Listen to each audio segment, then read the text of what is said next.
Hello student, कक्षा high school का काफ़ी दिनों से वीडियो नहीं डाला है क्योंकि उस पर जनन अंग थे। तो जनन अंग के बारे में सीधा सिंपल सा टॉपिक होता है, नर जनन अंग और मादा जनन अंग। तो नर जनन अंग के बारे में पढ़ लिया, मादा जनन अंग के बारे में पढ़ लिया। ठीक, तो इसके हमने वीडियो नहीं डाले थे। और यदि किसी को अगर किसी टॉपिक में दिक्कत है तो वो हमको बता सकता है, उसको हम पर्सनली गाइड कर देंगे। लेकिन आगे कुछ प्रॉब्लम आ रही थी, एक दो बच्चों ने हमको फ़ोन भी किया कि सर इसका वीडियो क्यों नहीं डालते हो, इसलिए हम इसका वीडियो डाल दे रहे हैं, नहीं तो हमको इसका वीडियो नहीं डालना था। तो आज इसका हम उसी के आगे से वीडियो बताएंगे। देखो, आपने नर जनन अंग पढ़ लिया, मादा जनन अंग पढ़ लिया। तो देखो, नर जनन अंग में क्या होता है, जो वृषण होता है वो नर जनन अंग का कार्य करता है। और वृषण सभी जीवधारियों में शरीर से बाहर थैलीनुमा आकार के होते हैं, लटके रहते हैं। अब देखो, जो वृषण होते हैं उनका बाहर लटकर रहने का भी एक कारण होता है।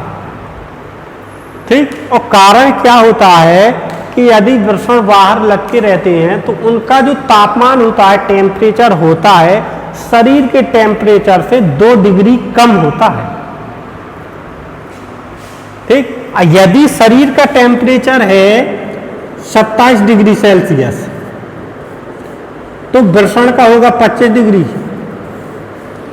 मतलब 2 डिग्री वृषण का टेम्परेचर कम ही होगा। अब कम होने का कम क्यों होता है? कम इसलिए होता है, अगर शरीर पे जितना टेम्परेचर, अगर वृषण का भी टेम्परेचर होगा तो उसमें जो स्पर्म होते हैं वीर्य नहीं बनेगा।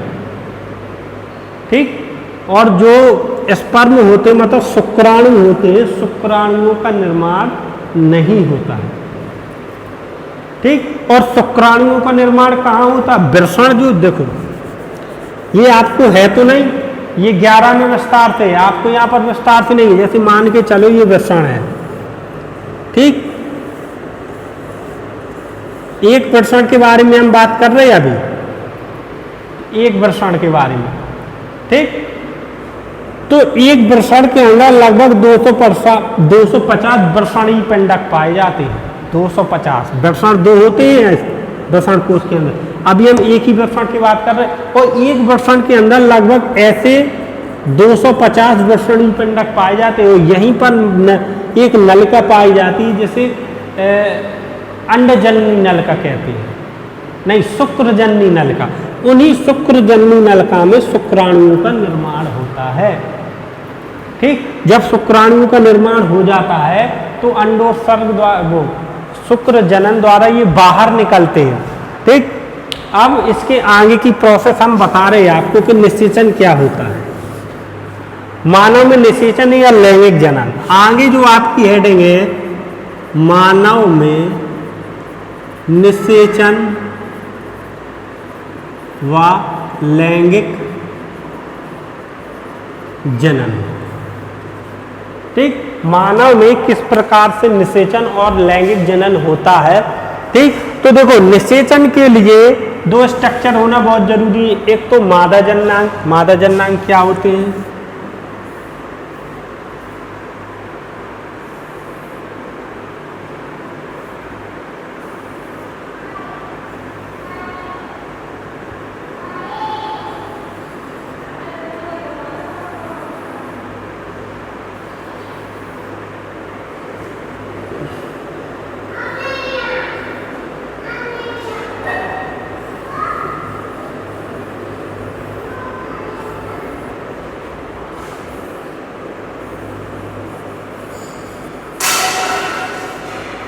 ठीक, ये होता है मादा जननांग।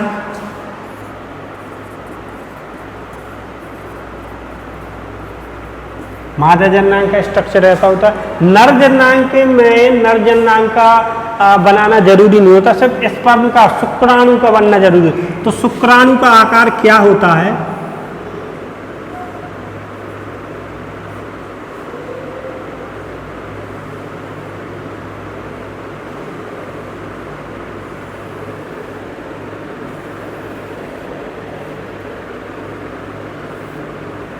ये होता है शुक्राणु का आकार। जो स्पर्म निकलता है पुरुषों में, उसमें हमको अगर सूक्ष्मदर्शी से देखेंगे तो ऐसे बहुत से बैक्टीरिया जैसी ऐसी संरचना दिखाई देगी, वो हमको दिखाई नहीं देता। लेकिन जो स्पर्म होता है का उस स्पर्म में अरबों खरबों शुक्राणु होते हैं, और यही शुक्राणु मादा में पहुंचकर अंडाणु से निषेचन करते हैं। ठीक, तो शुक्राणु का जो ऊपर का स्ट्रक्चर होता है इसे कहते हैं एंड्रोसियम, इसे कहते हैं एंडोसियम। बीच में क्या होता है, माइटोकॉन्ड्रियाज होते हैं। ठीक, अगर हम सूक्ष्मदर्शी से देखेंगे, साधारण सूक्ष्मदर्शी से तो हमको ऐसी ही संरचना देखने को मिलेगी, ऐसे बहुत से हमको शुक्राणु देखने को मिलेंगे, ये स्ट्रक्चर भी दिखाई नहीं देगा। तो देखो एंड्रोसियम का कार्य क्या होता है, जैसे कोई अंडकोश का है, अंडाणु है, इसकी बाहरी दीवार को भेदना एंडोसियम का कार्य होता है, और बाहरी दीवार को भेदकर इसके अंदर जाना। ठीक, और भेदने के लिए पर्याप्त जो एनर्जी होती है वो ऊर्जा कहाँ से मिलती है, माइटोकॉन्ड्रिया से, क्योंकि माइटोकॉन्ड्रिया को ऊर्जा का पावर ग्रह कहते हैं। अब इसमें ऊर्जा कहाँ से आती है, जो ये पूंछ होती है, टेल, नीचे के इसको बोलते हैं TAIL टेल, इसे बोलते हैं हेड HEAD। ठीक, तो जो टेल होती है, पूंछ होती है, पूंछ में कंटिन्यू ऐसी गति बनी रहती है। जब पूंछ पे गति बनी रहती है तो ये आगे को बढ़ता है, और पूंछ में गति कब आती है, माइटोकॉन्ड्रिया के कारण आती है। ठीक, तो क्या होता है, जब किसी मादा की योनि में शुक्राणुओं का उत्सर्ग होता है, मतलब शुक्राणु यहां पर छूट गए। ठीक, मादा की योनि में शुक्राणु छूट गए, तो अब क्या होता है, जो अंडाशय होता है, अंडाशय की जो अंदर होता है, ये होता है अंडाशय, अंडाशय से अंडाणुओं का निर्माण होता है। अंडाणु इसको कहते हैं फिंबरी, ये अंडाणु फिंबरी से होता हुआ इधर आ जाता है, ये क्या है, अंडवाहिनी है, अंडवाहिनी।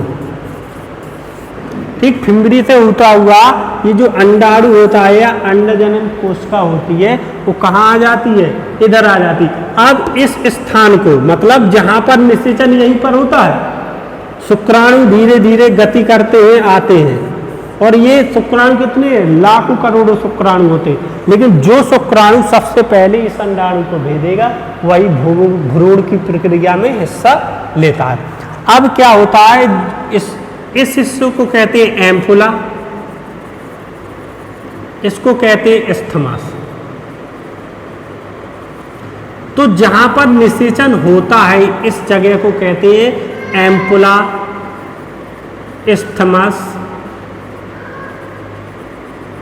जंक्शन, इस जगह को कहते हैं एम्पुला स्थमस जंक्शन। जहां पर शुक्राणु अंडाणु से मिलता है उस जगह को हम कहते हैं एम्पुला स्थमस जंक्शन। तो जब धीरे धीरे ये शुक्राणु आता है, इसकी बाहरी दीवार से टकराता है, तो जो एंडोसियम होता है वो क्रियाशील हो जाता है, जो हेड के ऊपर होता है, और सीधे अंदर धंसता हुआ चला जाता है। और अंदर जब धंसेगा तो दो प्रकार की, एक तो केंद्रक किसका है, अंडाणु का केंद्रक है, और एक इसका शुक्राणु का केंद्रक आ जाएगा, तो दो केंद्र की अवस्था हो जाती है।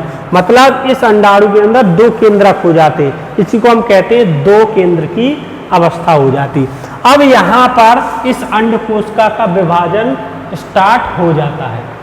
ये आपके में है नहीं, ये विभाजन से इंटर में है, विस्तार से है, आपके में विस्तार से नहीं है, लेकिन हम आपको बताएं दे रहे हैं। यहाँ से दो कोशिकाएं बनती हैं, 2 से 4 बनती है, 4 से 8 बनती है, 8 से 16 बनती है, 16 से 32 बनती है, 32 से 64 बनती है, 64 से 128 बनती है। मतलब 128 कोशिका तक विभाजन होता है, और जब 128 कोशिका में विभाजन होगा तो ये भ्रूण बनना स्टार्ट हो जाएगा, और ये गर्भाशय की जो ये क्या होता है, ये गर्भाशय होता है, गर्भाशय की दीवार, ये पूरा हिस्सा क्या होता है, गर्भाशय होता है। ये गर्भाशय की दीवार में भ्रूण क्या होता है, चिपक जाता है। अब यहाँ से भ्रूण का विकास स्टार्ट हो जाता है। इसी अवस्था से जस्ट 9 महीने बाद बच्चे का जन्म होता है, जहाँ पर ये 128 कोष की अवस्था गर्भाशय की दीवार से चिपकती है।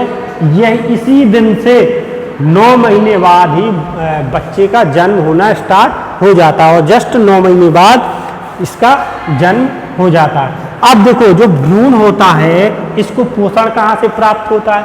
एक प्लेसेंटा होता है। प्लेसेंटा क्या होता है? भ्रूण के चारों ओर, जैसे ये कोई भ्रूण है, इसके चारों ओर एक तरफ भरा होता है जिसे प्लेसेंटा कहते हैं। इसी प्लेसेंटा के कारण भ्रूण को पोषण प्राप्त होता रहता है।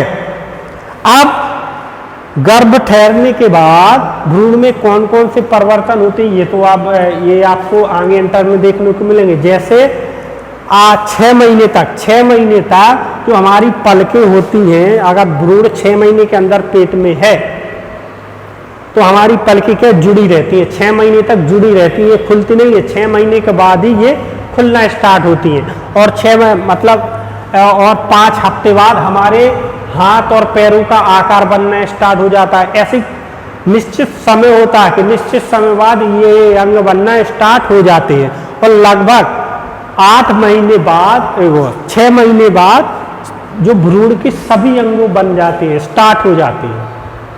ठीक, तो दीवार में जब चिपक जाता है ये भ्रूण तो इसके 9 महीने बाद बच्चे का जन्म होता है, मतलब भ्रूण पूरा परिपक्व हो जाता है। ठीक, और क्या होता है, इसको जो पोषण होता है प्लेसेंटा होता है, इस प्लेसेंटा के द्वारा इसको पोषण प्राप्त होता है। और इसमें 1-2 टॉपिक और हैं। इसमें लिखा है जब नर व मादा मैथुन करते हैं तो नर के शुक्राणु शिश्न से होते हुए मादा की योनि में विलग हो जाते हैं या त्याग दिए जाते हैं। ठीक, तो नर व मादा मैथुन प्रक्रिया के दौरान जब नर और मादा मैथुन प्रक्रिया करते हैं, मतलब सेक्स या संभोग करते हैं, तो जो शुक्राणु होता है मैथुन प्रक्रिया के दौरान मादा की योनि, ये क्या है योनि, मादा की योनि में छोड़ दिए जाते हैं। शुक्राणु मादा की योनि में छोड़ दिए जाते हैं, तो ये शुक्राणु यहाँ पर क्या छूट जाते हैं। अब जब शुक्राणु बाहर निकलते हैं तो इनमें गति आरंभ हो जाती है। किसके कारण? माइटोकॉन्ड्रिया के द्वारा। माइटोकॉन्ड्रिया इसकी पूंछ को गति प्रदान करता है, जिससे पूंछ ऐसी हलती है और ही ऊपर की ओर गति करते हैं। देखो क्या होता है, 2 अंडाशय होते हैं स्त्रियों में, सेम जो ये प्रोसेस यहाँ पर हुई सेम प्रोसेस यहाँ पर होती है, लेकिन अंतर क्या होता है, सिर्फ इतना अंतर होता है यदि इधर का शुक्राणु अंडाणु से जल्दी मिल गया तो इधर प्रक्रिया स्टार्ट हो जाएगी, इधर की बंद हो जाएगी। अब ऐसा नहीं होगा कि दोनों तरफ की, इस साइड भी शुक्राणु अंडाणु से मिले, इस साइड भी शुक्राणु अंडाणु से मिले और गर्भ में दोनों साइड भ्रूण आ जाता है। ऐसा नहीं होगा, दोनों साइड नहीं आता। जहां पर चाहे वो इस साइड हो चाहे वो इस साइड हो, इस साइड ही अंडकोश का निर्माण होगा, अंडाशय का निर्माण होगा, कुछ शुक्राणु इस साइड भी जाएंगे। तो जहां पर पहले शुक्राणु अंडाणु से मिल जाएंगे वहीं पर ये क्रिया स्टॉप हो जाएगी। ठीक, फिर लिखा है इसके पश्चात शुक्राणु मेल पीवियन नलिका तक पहुंच जाते हैं। शुक्राणु क्या, मेल पीवियन नलिका, ये है मेल पीवियन नलिका, इधर से स्टार्ट हो जाई थी। तो ये शुक्राणु धीरे धीरे क्या मेल पीवियन नलिका में पहुंच जाते हैं और इसी समय अंड फैलोपियन नलिका में पहुंचता है और अंडाणु जो होता है इसी समय ये भी फैलोपियन नलिका में पहुंच जाता है। मतलब इसी समय शुक्राणु पहुंचता है और इसी समय अंडाणु भी पहुंच जाता है। कहाँ? फैलोपियन नलिका में पहुंच जाता है, फैलोपियन नलिका में पहुंच जाते, ताकि शुक्राणु और अंडाणु का संलयन हो सके, जिससे शुक्राणु और अंडाणु मिल सके। जब शुक्राणु और अंडाणु मिलेंगे तभी तो भ्रूण का निर्माण होगा, ताकि शुक्राणु और अंडाणु मिल सके। इस दौरान शुक्राणु अंड को निषेचित करता है, इसे ही हम मानव लैंगिक जनन कहते हैं। इसी दौरान जो शुक्राणु होता है, ये शुक्राणु होता है, ये शुक्राणु अंडाणु को क्या निषेचित करता है, इसी प्रक्रिया को हम निषेचन कहते हैं। आपकी किताब में सिर्फ इतना है, बाकी विस्तार से हमने आपको बताया, क्योंकि इंटर में आपको विस्तार से ही पढ़ना पड़ेगा। ठीक, अब निषेचित अंड युग्मनज में परिवर्तित हो जाता है। अब जब ये निषेचित अंड हो जाता है तो ये युग्मनज बनने लगते हैं।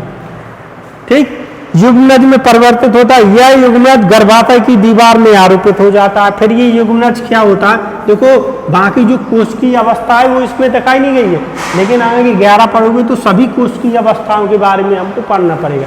अब ये युग्मनज गर्भाशय की दीवार पे क्या हो गया, आरोपित हो जाता है। और इसके साथ संबंध स्थापित करता है, और गर्भाशय के साथ क्या करता है, संबंध को स्थापित करता है।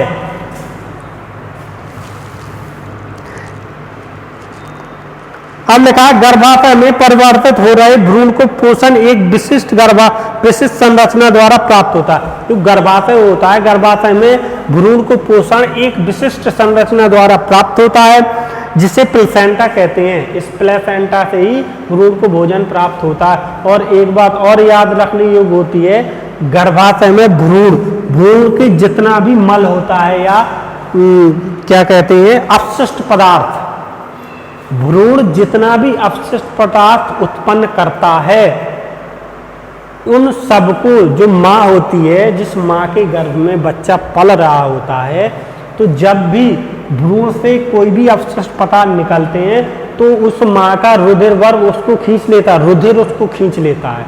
ठीक, तो माँ का रोल गर्भ में जैसे शिशु होता है तो बहुत ज़्यादा होता है, और बाहर आने के बाद तो होता ही है। ठीक, तो माँ का जो रक्त होता है, जो अपशिष्ट पदार्थ जितने भी निकलते हैं, तो माँ का रक्त साफ करता है। माँ का रक्त उस अपशिष्ट पदार्थों को क्या करता है, साफ कर देता है। अब एक चीज और होती है, यदि माँ में कुछ विकृति उत्पन्न हुई है या कुछ प्रॉब्लम उत्पन्न हुई है, तो भ्रूण की जो कोशिकाएं होती हैं वो पूरी कोशिश करती हैं माँ की उस विकृति को खत्म करने की। मतलब जब भ्रूण के अंदर बच्चा होता है या माँ के अंदर, जैसे माँ के गर्भ के अंदर बच्चा होता है, तो दोनों एक दूसरे की क्या करते हैं, हेल्प करते हैं। दोनों एक दूसरे के ऊपर रक्षात्मक आवरण का काम करते हैं। यदि देखो माँ कुछ व्यसन करती है, जैसे शराब पीती है, सिगरेट पीती है, गुटखा खाती है, तो उससे जो भी प्रभाव पड़ेंगे वो बच्चे पर भी उसका प्रभाव पड़ेगा। ठीक, तो दोनों एक दूसरे के अंदर रहते हैं और एक दूसरे की मतलब रोगों से रक्षा भी करते हैं। ठीक, तो गर्भ में ही माता और संतान का एक अटूट बंधन बन जाता है। गर्भ में ही वो एक दूसरे पर आश्रित हो जाते हैं, लेकिन गर्भ से बाहर आकर ही अब वो अलग हो जाते हैं, या बच्चा माँ को अलग कर देती है या माँ बच्चे को अलग कर देती है, लेकिन ये जो संबंध होता है वो अटूट होता है। ठीक, तो जब बच्चा 9 महीने का हो जाता है तो वो पूर्ण परिपक्व हो जाता है और वो गर्भाशय की दीवार से बाहर आने के लिए, मतलब यौन मार्ग से बाहर आने के लिए तैयार हो जाता है। ये निषेचन प्रोसेस होती है। ठीक, सिंपल सी प्रोसेस है। अब एक क्वेश्चन दिया हुआ है,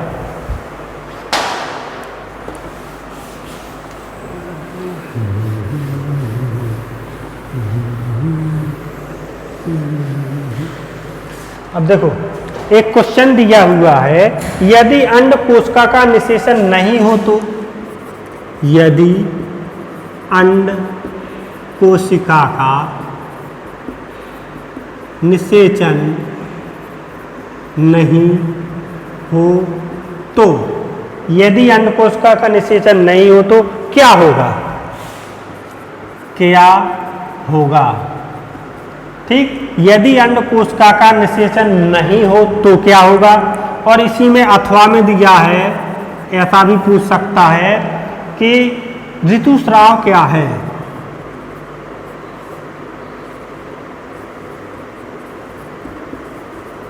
ऋतुस्राव क्या है या मासिक धर्म,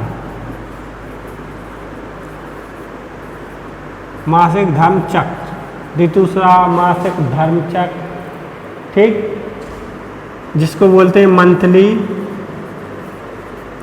साइकिल। ठीक, मंथली साइकिल को शॉर्ट में एमसीवी बोलते हैं। ठीक, 3-4 नामों से जाना जाता है, मंथली साइकिल, मासिक रजोधर्म चक्र, ऋतुस्राव या एमसी। ठीक, तो अथवा में भी पूछ सकता है, तो दोनों में के लिए ये सुटेबल रहेगा। याद रखना यदि अंड कोशिका का निषेचन नहीं हो तो क्या होगा, ठीक। और ऋतुस्राव क्या है, देखो अंड कोशिका क्या, अंडा से कहाँ से स्त्री की योनि से निकलते हैं, जैसे अंडा से ये क्या है, अंडवाहिनी है, ये गर्भाशय है, ऐसे ही चित्र बना था ना। तो इधर जब अंडाशय आ जाता है या अंडकोश का आदि यहीं पर तो शुक्राणु अंडाणु मिलते हैं। यदि किसी कारणवश, देखो महीने में 3-4 दिन क्या होता है, स्त्रियों में महीने में 3-4 दिन अंड कोशिकाओं का उत्सर्ग होता है, पूरे महीने नहीं होता रहता, 3-4 दिन अंड कोशिकाओं का उत्सर्ग होता है, 3 दिन होता है, 4 दिन होता है। इस दौरान जब ये अंड कोशिकाएं आती हैं और यदि स्त्री ने संभोग नहीं किया, स्त्री ने यदि संभोग नहीं किया तो शुक्राणु इसकी योनि मार्ग से नहीं आ पाएंगे, नहीं आ पाएंगे। जब संभोग नहीं करेगा तो शुक्राणु कहाँ से आएंगे। तो ये क्या होता है, ये अंड कोशिका पड़ी रहती है, 24 घंटे तक रहती है, और जब 24 घंटे तक कोई शुक्राणु इससे मिलने नहीं आया, यदि स्त्री शादीशुदा है तो आ जाएगा, यदि शादीशुदा नहीं है स्त्री तो नहीं आएगा। और जब नहीं आएगा तो ये अंडकोश का 24 घंटे तक तो सेम रहती है, और 24 घंटे जो गर्भाशय की जो दीवार होती है अंडवाहिनी की जो दीवार होती है ये मांसल होती है, तो 24 घंटे तक तो इसे पोषण मिलता रहेगा। लेकिन 24 घंटे तक अगर कोई शुक्राणु नहीं आता है तो इस अंडकोशिका की दीवार बाह्य दीवार फट जाती है, और जब फट जाती है तो इस अंडकोशिका के अंदर से रक्त निकलता है, रक्त और अपशिष्ट पदार्थ, इसी जो ऊपरी लेयर फटी है तो इसी के कुछ टुकड़े निकलते हैं, प्लस रक्त भी निकलता है, और रक्त क्या होता है, योनि मार्ग से बाहर निकल नहीं रखता है। इसी को हम कहते हैं एमसी, मासिक रजोधर्म चक्र। ये 3 या 4 दिन चलती है स्त्रियों में, और इसका समय निश्चित होता है। अगर किसी स्त्री का मासिक धर्म चक्र 15 तारीख को है तो अगले महीने भी 15 तारीख को जो अंडाणु होंगे वो भी, देखो मासिक धर्म चक्र में क्या होता है, जो अंडाणु होते हैं वही निकलते हैं, और जब अंडाणु से कोई शुक्राणु मिलता नहीं तो ये फट जाती है, जिससे रक्त इससे निकलता है और योनि मार्ग से वापस बाहर की ओर निकलने लगता है। वो अंडाणु ही होते हैं। आप में से बहुत से लोग जानते होंगे या नहीं जानते होंगे, लेकिन आगे समय आएगा, आप जैसे ही परिपक्व होते जाओगे तो इन सब चीज़ों के बारे में अपने आप जानने लगोगे, क्योंकि अभी आप उस स्टेज से गुजरे नहीं हो तो आपको मालूम नहीं, लेकिन जब आप आगे समय आएगा तो इनके बारे में जानने लगोगे। तो यही अंडाणु होते हैं जो एमसी में रक्त से बाहर की ओर निकलते हैं, और ये अंडाणु महीने में इनकी निश्चित डेट होती है, 3 या 4 दिन निकलते हैं। इसी दौरान गर्भधारण होता है। बाकी पूरे महीने जब अंडाणु नहीं निकलते तो खींच शुक्राणु आ जाएं, जैसे अब अंडाणु नहीं निकलते, इसका समय निकल गया, 3-4 दिन निकलते। जैसे कोई लड़की है उसको 15 तारीख को मासिक धर्म स्टार्ट होता है, और 15 तारीख तक शुक्राणु नहीं आए और अंडाणु निकलना बंद हो गए, 15 दिन 2-3 दिन में जो एमसी होती है वो बंद हो गई। अब क्या होता है, फिर इसके बाद खींच शुक्राणु आए। जब अंडाणु ही ये धन नहीं होगा तो शुक्राणु किससे फ्यूज करेगा, तो इस प्रकार से गर्भधारण नहीं होगा। इसकी एक निश्चित अवधि होती है, सीमा होती है, 3-4 दिन के अंदर अंडाणु निकलते हैं, उसी दौरान शुक्राणुओं को मिलना जरूरी होता है, तभी गर्भधारण होता है। ठीक, तो इस दौरान जब शुक्राणु नहीं मिल पाते हैं तो इसकी दीवार फट जाती है, और इससे जो रक्त होता है वो योनि मार्ग से निकलने लगता है। इसी को हम कहते हैं मासिक रजोधर्म चक्र या एमसी। 3-4 दिन तक निकलते रहते हैं, इसके बाद जब अंडाणु का निकलना बंद हो जाता है तो एमसी भी क्या होती है, बंद हो जाती है। ठीक, अब कुछ और टॉपिक है, यौन संचारित रोग। यौन संचारित रोग, यौन संचारित रोग क्या होते हैं। ठीक, यौन संचारित रोग होते हैं जो यौन का मतलब यौन संचारित रोग, जो मतलब सेक्स या संभोग करने के दौरान जो रोग उत्पन्न होते हैं उन्हें हम यौन संचारित रोग कहते हैं। इन्हें एसटीडी भी कहते हैं। इन रोगों को एसटीडी मतलब सेक्सुअल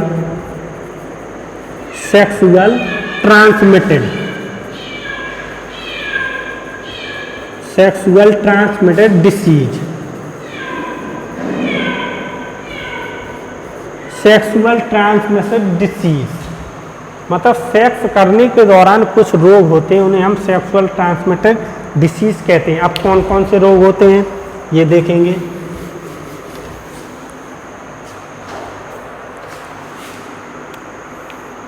जीवाणु जनित रोग,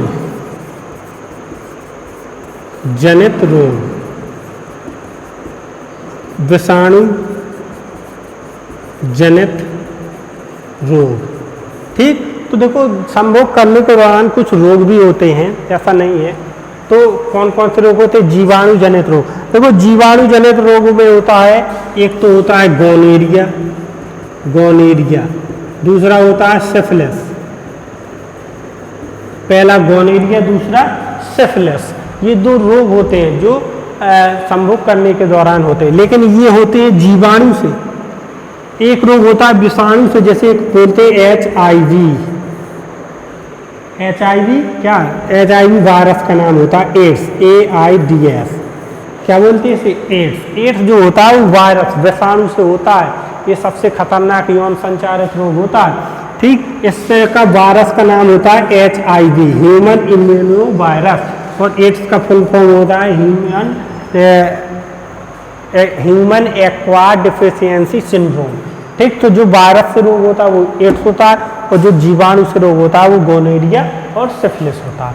ठीक, तो इतना लिखना, इसकी हम PDF आपको भेज देंगे। अब एक टॉपिक और रह गया है, गर्भधारण को रोकने की विधियां। गर्भधारण को रोकने की विधियां, गर्भधारण को हम किस प्रकार से रोक सकते हैं? तो इसकी कुछ विशेष विधियां हैं। जैसे पहली विधि है कंडोम। कंडोम, कंडोम क्या होता है? दोनों प्रकार के कंडोम आते हैं, स्त्रियों के लिए भी कंडोम आता है, पुरुषों के लिए भी कंडोम आता है। तो दोनों अलग अलग प्रकार के आते हैं। तो ये कंडोम एक उपकरण होता है, ठीक, जिसे शिश्न में लगा लिया जाता है, जिससे जो शुक्राणु होते हैं वो मादा की योनि में नहीं पहुंच पाते हैं। ठीक, और जब मादा की योनि में नहीं पहुंच पाएंगे तो ये अंडाणु से नहीं मिल पाएंगे, जिससे गर्भधारण नहीं होगा। तो सिंपल सा सॉल्यूशन होता है कंडोम, जिसके इस्तेमाल से हम गर्भधारण को रोक सकते हैं। और ये तो आप सब लोग जानते होंगे, इतने तो एक्सपर्ट हो तुम लोग। ठीक, तो हर चीज़ की ज़्यादा गहराई में नहीं घुसा करो, जो जानते हो तो उसको शांत रहा करो। ठीक, तीसरी बात है लूप या कांपटी। दूसरा नंबर है लूप या कांपटी। कांपटी एक टी के आकार की संरचना होती है, जिसे लूप या कांपटी कहते हैं। इस टी के आकार की संरचना में क्या होता है कि जैसे ये मादा जननांग है, तो ये लूप या कांपटी एक धातु की बनी होती है, जिससे इससे कोई इन्फेक्शन नहीं होता है। ऐसी धातु की बनी होती है जिससे ये इससे कोई इन्फेक्शन ना हो। तो इस कांपटी को योनि मार्ग से अंदर कर दिया जाता है, और ये टी के आकार की संरचना बीच में ऐसे फंस जाती है, जैसे ये बीच में ऐसे फंस जाती है।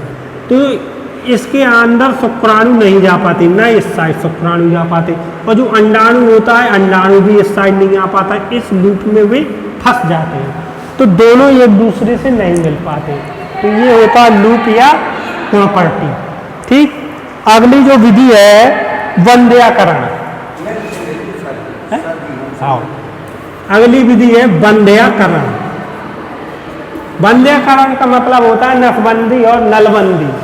ठीक, नसबंदी में क्या होता है, जो पुरुष होता है, पुरुष की शुक्रजन नलिका को काट दिया जाता है, जिस नलिका से शुक्राणु अंडकोश से होती है शिश्न से बाहर जाते हैं। जैसे ये नलिका है, इधर से शुक्राणु आए, जिन्हें शुक्रजन नलिका बोलते हैं। तो इस नलिका को काट दिया जाता है, बीच से लो काट दिया। जब बीच से काट के यहीं पर बांध दिया जाता है, तो जो शुक्राणु होंगे वो कहाँ पे जाएंगे? जब उनको जगह नहीं मिलेगी वो वहीं पर बने रहेंगे, तो योनि तक आ ही नहीं पाएंगे। तो ये इसको कहते हैं नसबंदी। ये नसबंदी जो होती है वो पुरुषों में होती है, नलबंदी होती है स्त्रियों में। नलबंदी में क्या होता है कि ये जो अंडवाहिनी होती है इसको काट दिया जाता है, और यहीं पर टैप कर दिया जाता है, चिपका दिया जाता है, जिससे अंडाणु नहीं निकल पाते हैं। तो औरतों की भी नसबंदी होती है, लेकिन उसे नसबंदी भी नहीं कहते, नलबंदी कहते हैं। पुरुषों में होती है नसबंदी। ठीक, तो ये वंध्याकरण की, इसे शुक्रवाहक उच्छेदन भी कहते हैं। जो पुरुषों में नसबंदी होती है उसे शुक्रवाहक उच्छेदन कहते हैं। शुक्रवाहक मतलब शुक्रवाहिनी को काट दिया जाता है। और मादा में कहते हैं अंडवाहक उच्छेदन।